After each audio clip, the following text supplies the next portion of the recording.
C'est vrai que c'est un coup particulièrement dur aujourd'hui pour toute la filière. En France, on compte 75 000 restaurants, dont 18 000 à Paris. Au total, on a 40 000 bistrots et cafés. Ça fait 1 million de salariés aujourd'hui qui sont concernés vraiment par ces fermetures. Jusqu'au bout, justement, les représentants ont espéré donc éviter cette fermeture qui risque justement de causer des catastrophes parce que ce secteur, il est très atomisé. En fait, vous avez beaucoup de petites entreprises, donc forcément très fragilisées.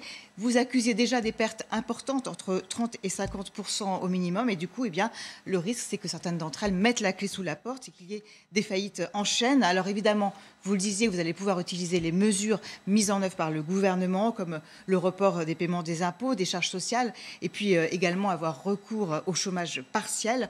Je propose d'écouter ce professionnel du secteur. Il était hier sur notre antenne et son inquiétude est tout à fait palpable.